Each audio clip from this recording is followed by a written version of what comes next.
प्रदोष का दिन, प्रदोष काल का समय, भगवान शंकर प्रदोष के दिन प्रदोष काल में अपने भक्तों के घर पर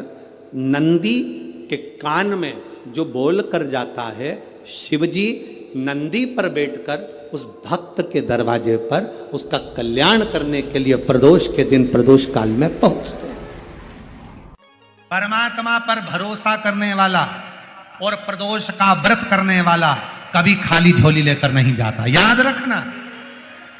जिसने परमात्मा पर भरोसा करा है और जिसने प्रदोष का व्रत करा है, उसको शिवजी ने आज नहीं तो कल, कल नहीं तो परसों दिया जरूर।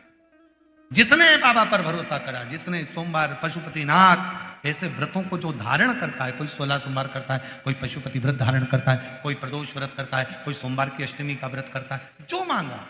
देगा। थोड़ा देर कर सकता है पर देने में पीछे नहीं है। सारे देवता रोज भ्रमण पर नहीं निकलते।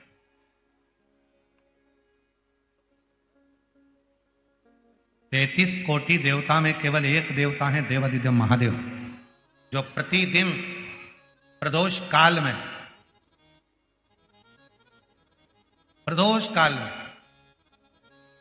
शाम के समय अपनी अर्धांगिनी मां पार्वती जी के साथ भ्रमण पर निकलते हैं अपने भक्तों का दुख मिटाने के लिए। तो पहले तो मेरा निवेदन है कि प्रदोष को समझें कि प्रदोष का मतलब क्या।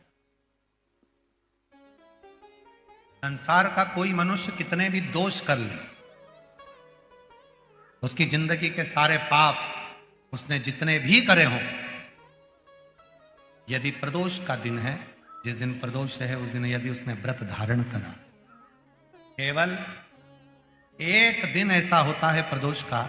जिस दिन 33 कोटि देवता और 64 योगनियां भी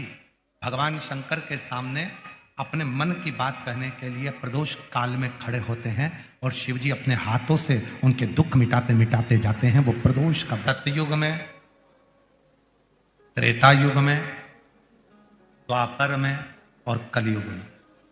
इन सब में बड़ा अंतर है। सतयुग में, त्रेता में, द्वापर में भक्त को भगवान के दरवाजे जाना पड़ता था। केवल कलयुग एक ऐसा है जिस कलयुग में आप भगवान को पुकारते हो तो भक्त को भगवान के पास जाना नहीं पड़ता, भगवान भक्त के पास दौड़कर आए। और यह बात तुलसी बाबा ने भी अपनी रामचरितमानस में लिखा कि कलयुग केवल नाम आधारा और सुमर सुमर नर उतर ही। आप भजो, नाम का उच्चारण करिए, भगवान का जब भगवान के नाम का उच्चारण करोगे तो भगवान अपने करीब में आए। देखिए, अगर प्रदोष का व्रत नहीं कर सकते, प्रदोष के दिन आप व्रत नहीं कर सकते, मान लो आपसे भूखा नहीं रहा जाए,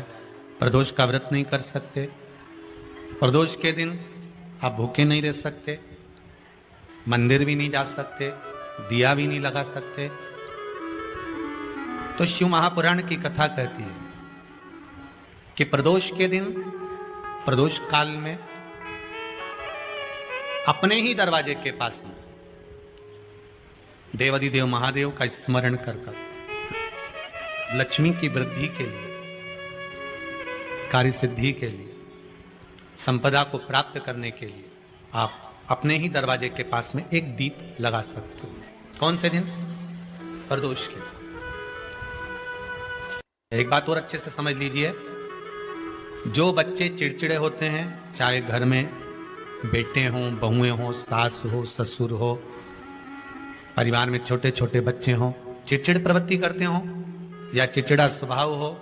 जरा जरा सी बात में क्रोध आ जाता हो, बोलने का भान नहीं रह पाता हो, शब्दों के बाण चलते हों, तो महाराज प्रदोष के दिन, प्रदोष काल में बेलपत्री के पेड़ के नीचे एक,